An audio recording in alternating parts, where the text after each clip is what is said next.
যেই জন্য মুখ্যমন্ত্রী একেবারে তেড়ে ফুঁড়ে ওখানে গিয়েছেন এবং গিয়ে ইডিকে ভয় দেখিয়ে সমস্ত কাগজপত্র, হার্ড ডিস্ক, ফাইলপত্র বার করে নিয়ে এসছেন। এবার তাতে এটা কিন্তু মুখ্যমন্ত্রীর পক্ষে খুব কঠিন কাজ হবে। মুখ্যমন্ত্রীর কাছে এইটাই আজকে মুখ্য প্রশ্ন। বাসু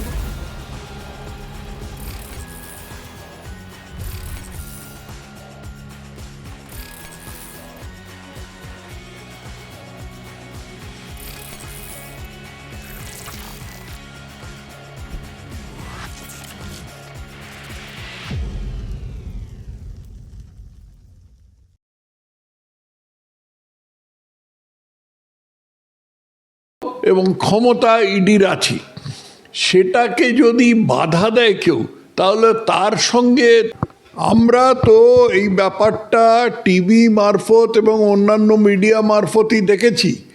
তাতে যতটুকু দেখে মনে হয়েছে এই যে দোষারোপগুলো হয়েছে ইডির তরফ থেকে, এগুলোর মধ্যে যথেষ্ট সত্যতা আছে।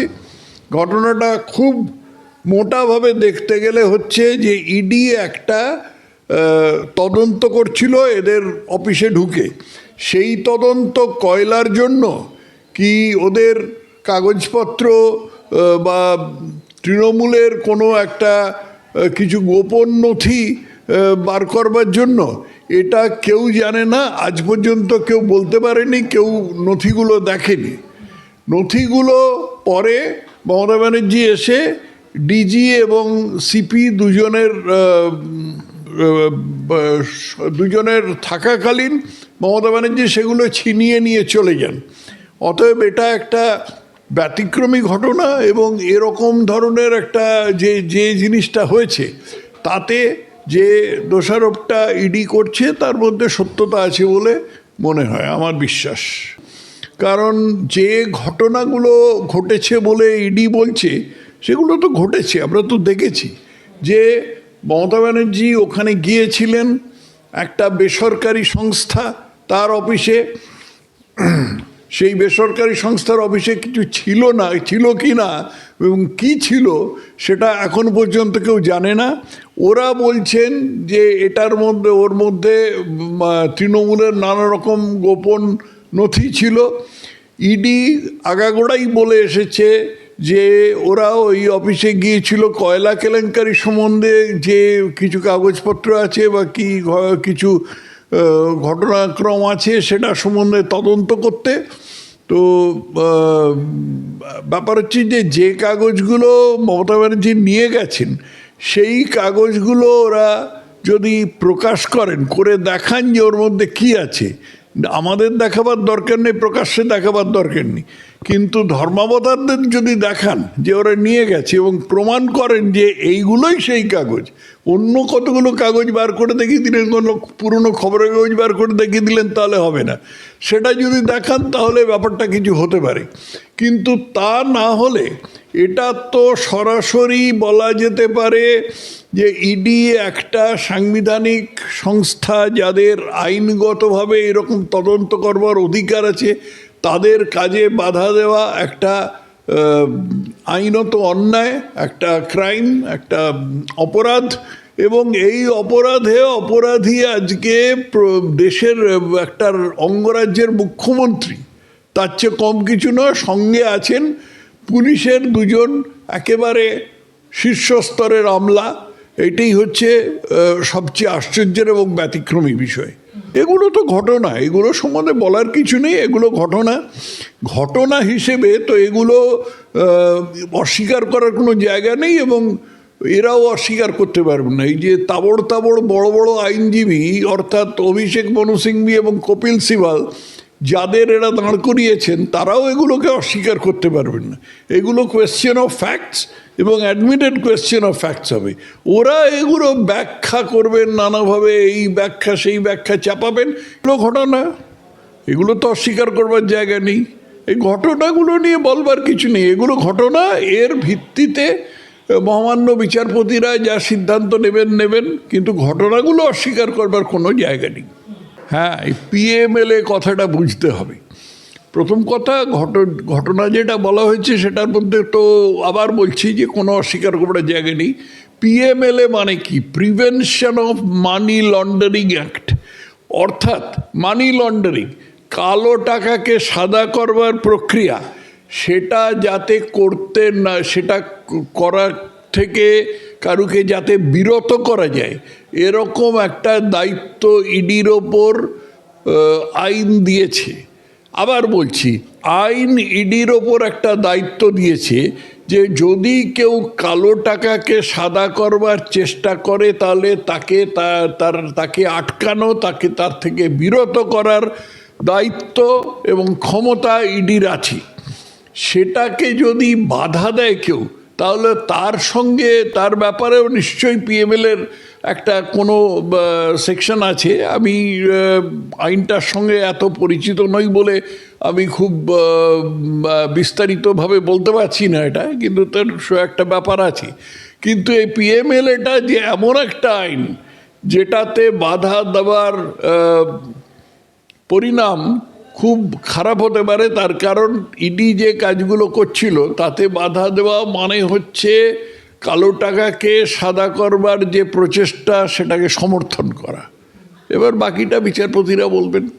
প্রাথমিকভাবে এই কথা অস্বীকার করবার কোনো জায়গা নেই যে ইডি ওখানে একটা আইনগত প্রক্রিয়া, আইনানুগ প্রক্রিয়াতে তদন্ত করবার জন্য ওখানে গিয়েছিল। সেটা কয়লা কেলেঙ্কারি হবে নিশ্চয়ই, কারণ কয়লা কেলেঙ্কারি ছাড়া অন্য কোনো জিনিস ওখানে তদন্ত করবার কোনো দায়িত্ব ইডির ওপর নেই। সেটা সিবিআই করতে পারে, রাজ্য পুলিশ করতে পারে, যে কেউ করতে পারে আর কি। তো অতএব ইডি যেটা বলছে সেটা প্রাথমিকভাবে প্রাইমা ফেসি অ্যাকসেপ্টেবল, অর্থাৎ গ্রহণযোগ্য বলেই আমার মনে হয়। মুখ্যমন্ত্রীর কাছে এইটাই আজকে মুখ্য প্রশ্ন, বা শুধু মুখ্যমন্ত্রীর কাছে নয়, পুরো ঘটনাক্রম বিবেচনা করলে এইটাই আজকে মুখ্য প্রশ্ন যে এমন কি ছিল কাগজে, এমন কি ছিল যেটার জন্য মুখ্যমন্ত্রীকে নিজে যেতে হলো। মুখ্যমন্ত্রীর নিচে তো ডিজি আছেন, সিপি আছেন, এরা আইপিএস অফিসার, আর ইডির দায়িত্বে যারা আছেন তারাও আইপিএস অফিসার। অনায়াসে মুখ্যমন্ত্রী এদের নিজের ডিজি বা সিপিকে বলতে পারতেন যে তোমরা এদের সঙ্গে যোগাযোগ করো, যোগাযোগ করে ব্যাপারটা কি আছে সেটা দেখো, এবং এর মধ্যে কোনো রকম আমাদের যদি পার্টিগত কোনো কাগজ থাকে তাহলে সেই পার্টিগত কাগজ যাতে ওরা হস্তগত করতে না পারে সেটা নিশ্চিত করো। এটাই স্বাভাবিক প্রক্রিয়া ছিল। কিন্তু মুখ্যমন্ত্রী একেবারে তেড়ে ফুঁড়ে ওখানে দৌড়ে ঢুকে গেলেন এবং ঢুকে গিয়ে তারপরে সকলকে হকচকিয়ে দিয়ে কিছু কাগজপত্র, একটা সবুজ রঙের ফাইল নিয়ে বেরিয়ে এলেন। এটা তো কোনো, মানে এটা দেখলে যেটা বলা হয় হিন্দিতে যে ডাল মে জরুর কুছ কালা হ্যায়, মানে এর মধ্যে মুখ্যমন্ত্রীর লুকোবার একটা ঘটনা অবধারিত নিশ্চয়ই আছে, নিশ্চয়ই আছে। তা না হলে কোনো মুখ্যমন্ত্রী এরকম আচরণ করে না। আজ পর্যন্ত ভারতে আমার জানা নেই যে কোনো মুখ্যমন্ত্রী, কোনো প্রধানমন্ত্রী এই রকম ধরনের একটা আইনানুগ তদন্ত যেখানে হচ্ছে সেখানে এই রকম আচরণ করেছেন। আর যে কথাটা আমরা মাঝে মাঝেই শুনছি, মুখ্যমন্ত্রীর কাছ থেকেও শুনছি, তার ভাইপোর কাছ থেকেও শুনছি, ওখানে ওদের নাকি ইলেকশন স্ট্র্যাটেজি ছিল। ইলেকশন স্ট্র্যাটেজি ছিল, তার প্রমাণ কি? এরা তো গিয়েছিল কয়লা কেলেঙ্কারির খোঁজ করতে, কয়লা কেলেঙ্কারির যে ছিল না সেটার প্রমাণ কি? এরা তো কয়লা কেলেঙ্কারির খোঁজ করতে গিয়েছিল। তার মধ্যে যে ইলেকশনের যে স্ট্র্যাটেজি যে ছিল, ইলেকশনের কাগজপত্র ছিল, যেটা কেড়ে নিলে তৃণমূলের ক্ষতি হবে, সেটার প্রমাণ কোথায়? সেটা বললে পরে তো সেটা প্রমাণ দিয়ে দেখাতে হবে। একে বলে বার্ডেন অফ প্রুফ। আমি যদি একটা কথা বলি তাহলে সেটা প্রমাণ করবার দায়িত্ব আমারই, সেটা কিন্তু অপ্রমাণ করবার দায়িত্ব অন্য কারোর ওপর বর্তায় না। অর্থাৎ আমি যে, বা মুখ্যমন্ত্রী যে বলছেন ওই যে কাগজগুলো উনি নিয়ে গেছেন, সেই কাগজগুলোর মধ্যে ওর ইলেকশন স্ট্র্যাটেজির ব্যাপার ছিল, সেই উক্তিটি তো ইডি স্বীকার করেনি। এবার মুখ্যমন্ত্রীকে প্রমাণ করতে হবে যে এটার মধ্যে এই কাগজগুলোর মধ্যে ওর ইলেকশন স্ট্র্যাটেজির ব্যাপার ছিল। সেটা মুখ্যমন্ত্রী আগে প্রমাণ করুন। নির্বাচনের সম্বন্ধে, ইলেকশন স্ট্র্যাটেজি সম্বন্ধে যে কোনো তথ্য ছিল সে কথাটা তো প্রমাণ সাপেক্ষ। সেটা তো কপিল সিবল কোনো কোনো কাগজপত্র দেখিয়ে, কোনো দলিল দস্তাবেজ দেখিয়ে তো বলতে পারেননি। কোনোভাবে তো তৃণমূল বা কপিল সিবল কেউ তো প্রমাণ করতে পারেনি যে ওখানে ইলেকশনের কাগজ ছিল। অপরপক্ষে ইডি যে কাজটা করতে গিয়েছিল সেটা তো আইনানুগ কাজ। ইডির সে কাজটা করার আইনগত অধিকার আছে। 24 সালের ফেব্রুয়ারিতে হয়েছিল, এতদিন কি ইডি ঘুমোচ্ছিল? ধরে নেয় এক তর্কের খাতিরে যে হ্যাঁ ইডি ঘুমোচ্ছিল। ইডি যদি ঘুমোয় এতদিন ধরে, তাহলে তারপরে আজকে এবং তারপরে আজকে যদি জেগে ওঠে, সেটা কি আইন বিরুদ্ধ? ঘুমোবার বিরুদ্ধে কি কোনো আইন আছে? এতদিন ধরে ঘুমোবার বিরুদ্ধে কোনো আইন আছে? রাজনৈতিক কারণ যদি থাকে সেটা তো কোর্টের বিচার্য নয়। কোর্টের বিচার্য, এবং কপিল সিবলেরও সেটা বোঝা উচিত যে কোর্টের বিচার্য হচ্ছে এতে কোনো আইন ভঙ্গ হলো কিনা। যদি আইন ভঙ্গ না হয়ে থাকে তাহলে তর্কের খাতিরে যদি ধরে নেয় যে ইডি ঘুমোচ্ছিল, হ্যাঁ ঘুমোচ্ছিল, তাতে ক্ষতি কী হয়েছে? ইডি সম্ভবত ঘুমোচ্ছিল না, এই দলিল দস্তাবেজগুলো এরা ঘেঁটে দেখছিল। কারণ এ তো এর মতন খুনের বা ধর্ষণের মামলার মতন নয়। এই যে মানি লন্ডারিংয়ের ব্যাপারটা, এটা খুব জটিল, খুব কূট, সমস্ত নানা রকম কাগজপত্র, ইলেকট্রনিক মিডিয়া, ইলেকট্রনিক ট্রান্সফার, এই সমস্তের মধ্যে দিয়ে প্রমাণ করতে হয়। অতএব এতদিন ধরে এর ওপরেই কাজ করছিল ইডি, ধরে নেওয়া যেতে পারে। আর অন্যভাবে ধরে নেওয়া যায় যে ইডি হ্যাঁ ঘুমোচ্ছিল, তাহলে ঘুমোবার বিরুদ্ধে তো কোনো আইন নেই। হ্যাঁ ঘুমোচ্ছিল, ইডির সব অফিসাররা ছুটিতে ছিল, যে কোনো কিছু আইন ভঙ্গ হয়েছে কিনা, ইডি কোনো আইন ভঙ্গ করেছে কিনা সেটা কপিল সিবল বলুন। এটা একটা বেসরকারি সংস্থা, আইপ্যাক একটা বেসরকারি সংস্থা। সেখানে গিয়েছিলেন পশ্চিমবঙ্গ সরকারের মুখ্যমন্ত্রী। সেই বেসরকারি সংস্থায় যে বিরুদ্ধে পিএমএলএ আইনের আন্ডারে তৃণমূলে বা ইডির তরফ থেকে অভিযোগ ছিল যে তারা কয়লা কেলেঙ্কারিতে হাওয়ালার মাধ্যমে নানা রকম টাকা নয়ছয় করেছে। সেইটার জন্য ইডি বলছে যে তারা ওখানে অনুসন্ধান করতে গিয়েছিল, এবং তারা কোনো কাগজ বার করবার আগেই ইডি ওখানে মুখ্যমন্ত্রী ওখানে পৌঁছে গেছেন। পৌঁছে গিয়ে উনি ওখানে যে জিনিসগুলো বার করে নিয়েছেন, ফাইলগুলো তো রয়েছে, আর একটা ল্যাপটপ আর একটা হার্ড ডিস্কের মধ্যে কত কোটি মেগাবাইট, টেরাবাইট ডেটা ধরে সেটা তো মানুষের অজানার নয়। একটা ল্যাপটপ এবং একটা হার্ড ডিস্কে যে কত টেরাবাইট ডেটা ধরে, যে তাতে একটা লাইব্রেরি পুরো নিয়ে যাওয়া যায়। অতএব এগুলো যে কপিল সিবল বলেছেন, কপিল সিবলের পক্ষে অত্যন্ত অনুচিত কাজ হয়েছে এই কথাগুলো বলা। বিশেষ করে ফাইলগুলো যে গাড়িতে লোড করা হয়েছে সেটা তো সবাই, পুরো রাজ্যবাসী দেখেছি। আজকে ইলেকট্রনিক মিডিয়ার যুগে তো এগুলো লুকিয়ে রাখা সম্ভব নয়। তাহলে এই পরিপ্রেক্ষিতে কপিল সিবল কী করে এই মিথ্যে কথাগুলো বললেন কোর্টের সামনে আমার হৃদয়ঙ্গম হচ্ছে না। এগুলো হচ্ছে স্পেকুলেশন, হ্যাঁ, অনুমান। এগুলো সম্বন্ধে তো কিছু বলা সম্ভব নয় আমার পক্ষে, কারোর পক্ষে কিছু বলা সম্ভব নয়। যারা এই রকম ধরনের অনুমান করবেন তাদের ওপর একটা দায়িত্ব বর্তায় এই অনুমানের সপক্ষে কিছু প্রমাণ দেওয়া আর কি। তার ব্যতিরেকে আমার পক্ষে এগুলো নিয়ে কিছু বলা সম্ভব নয়। অভিষেক মনু সিংভি কি বিদূষকের ভূমিকা পালন সুপ্রিম কোর্টের সামনে ওখানে গিয়ে ওই সমস্ত কথাগুলো বলছেন যে একটা বেসরকারি সংস্থার অফিসে কিছু অচেনা লোক ঢুকছিল, সেই জন্য সেখানে হঠাৎ মুখ্যমন্ত্রী, ডিজি এবং সিপি চলে যাবেন, এটা একটা স্বাভাবিক ঘটনা? এটা কেউ বিশ্বাস করবে? তো এই ঢাকাই কুট্টির কথা, এটা হচ্ছে কয়না কর্তা ঘোরায় আসবো, এইটা তো সেরকম ব্যাপার। একটা অচেনা লোক একটা বেসরকারি সংস্থার অফিসে ঢুকে পড়েছে, সেই জন্য মুখ্যমন্ত্রী তড়িঘড়ি দৌড়ে আসবেন আর তার সঙ্গে ডিজি আর সিপিকে নিয়ে আসবেন।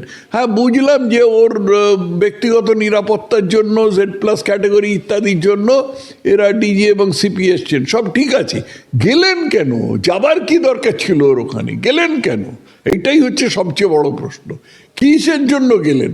কী জিনিস নিয়ে আসতে এবং যেটা নিয়ে এলেন তার মধ্যে কি আছে সেটাকে মুখ্যমন্ত্রীকে দেখাতে হবে এবং প্রমাণ করতে হবে যে এটাই উনি নিয়ে গেছেন। এটা কিন্তু মুখ্যমন্ত্রীর পক্ষে খুব কঠিন কাজ হবে। ইডির হয়ে অতিরিক্ত সলিসিটর জেনারেল রাজু সওয়াল তিনি বলছেন যে এই মামলা একেবারেই ব্যতিক্রমী, তার কারণ এখানে রাজ্যের মুখ্যমন্ত্রী নিজেই অভিযুক্ত এবং চুরির কাজটি কোট আনকোট চুরির কাজটি মুখ্যমন্ত্রী নিজে দাঁড়িয়ে থেকে করেছেন। আর এই ঘটনা ঘটেছে পুলিশ কমিশনার এবং অন্যান্য এবং পুলিশের ডিজিপির উপস্থিতিতে। সুতরাং রাজ্যের পুলিশের যারা শীর্ষকর্তা, যারা মানে চুরি বা ডাকাতি হলে যাদের কাছে যাওয়ার কথা তারা নিজেরাই এই চুরি বা ডাকাতির সঙ্গে যুক্ত, এবং এই ঘটনার কোনো এফআইআর যদি নথিভুক্ত হয়ও বা সেটা যে সঠিকভাবে তদন্ত হবে না সেটা তো বলাই বাহুল্য। এই বিষয়টা সুতরাং সিবিআই তদন্তের নির্দেশ দেওয়া ছাড়া এখানে কোনো উপায় নেই, এমন আর্জি জানিয়েছেন ইডির পক্ষ থেকে সলিসিটর জেনারেল। কি বলবেন? যেখানে মুখ্যমন্ত্রী নিজে গেছেন আর তার পেছন পেছন বাঘের পেছনে যেরকম করে ফেউ যায় সেরকম করে ডিজি এবং সিপি গেছেন, সেখানে রাজ্য পুলিশের তরফ থেকে কোনো রকম অনুসন্ধান, কোনো রকম তদন্ত যে নিরপেক্ষ হবে না এটা তো বলার অপেক্ষা রাখে না। আজকে যদি ওর মধ্যে কিছু এমন কিছু জিনিস থাকে যা মুখ্যমন্ত্রীর প্রতি বা তার দলের প্রতি অঙ্গুলি নির্দেশ করে, তাহলে কি কোনো সুস্থ মস্তিষ্ক লোক আশা করতে পারে যে ডিজি বা সিপি সেটাকে প্রকাশ করে দেবেন? কেউ ভাবতে পারে যে ডিজি বা সিপি সেটাকে প্রকাশ করে দেবেন? কেউ ভাবতে পারে যে তারা ওটাকে চাপবার চেষ্টা করবেন না? অতএব এটা হচ্ছে কি অত্যন্ত একটা ন্যায্য আবেদন যেটা রাজু সাহেব করেছেন সুপ্রিম কোর্টের সামনে, এবং তারপরে বিচারপতিরা যা কী অনুসন্ধান কী সিদ্ধান্ত দেবেন এর উপরে সেটা তো পরের কথা। একটা শেষ প্রশ্ন করব স্যার, যে আজকে যখন আদালতে সুপ্রিম কোর্টে এই শুনানি চলছে তখন সোশ্যাল মিডিয়াতে এই বিষয়টা মানে যে কোর্টরুম থেকে যে শুনানিটা চলছে সেটা সেই একটা লিঙ্ক ভাইরাল হয়ে যায় এবং প্রচুর মানুষ সেই লিঙ্ক দেখছিলেন, সেই লিঙ্কে গিয়ে কোর্টের শুনানির কথা শুনছিলেন এবং তার নিচে যে সমস্ত পরপর তাদের কমেন্টগুলো আসছিল সেখানে পরিষ্কার বোঝা যাচ্ছে যে সাধারণ মানুষ কি চাইছে। তারা বারবার একই কথা বলছেন যে এত পরের পর দুর্নীতির পরেও কিন্তু রাজ্য সরকার অধরা হয়ে রয়েছে এবং তাই জন্য তিনি মনে করে নিয়েছেন যে তিনি সমস্ত আইন টাইনের ঊর্ধ্বে। সুতরাং আজকে যে ঘটনা ঘটেছে, আজকে ইডি যে মামলা দায়ের করেছে সুপ্রিম কোর্টের কাছে, সেই ঘটনায় যদি সুপ্রিম কোর্ট সুবিচার না করে তাহলে সাধারণ মানুষের কিন্তু কোর্টের ওপর থেকে এবং বিচার ব্যবস্থার ওপর থেকেই মানে সম্পূর্ণ আস্থা হারিয়ে যাবে। সুতরাং সুপ্রিম কোর্টের কাছে ন্যায্য ন্যায় বিচার চাইছি। আপনার কি মনে হয় যে এবারে ন্যায় বিচারটা পাওয়া যাবে? ন্যায় বিচার তো নিশ্চয়ই সুপ্রিম কোর্টের কাছে পাওয়া যাবে বলে আমি মনে করি। ন্যায় বিচারটা কী হবে, বিচারটা কী হবে, বিচারপতিদের সিদ্ধান্ত কী হবে সেটা তো দেখার অপেক্ষা আছে আর কি। কিন্তু ব্যাপার হচ্ছে যে মানুষ যেটা বলছেন, সাধারণ মানুষ যারা অল্প স্বল্প আইন বোঝে নাই আমার মতন লোক, তারা যেটা বলছে সেটা হলো যে এই ঘটনাটা একেবারে তলা পর্যন্ত গিয়ে ঘেঁটে দেখতে হবে।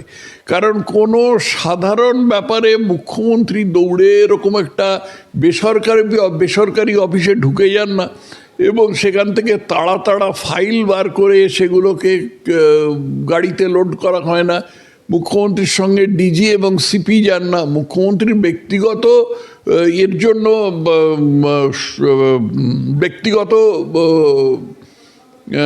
সিকিউরিটির জন্য তো ডিজি বা সিপি দরকার নেই, দুটো ইন্সপেক্টর র্যাঙ্কের লোক হলেই চলে।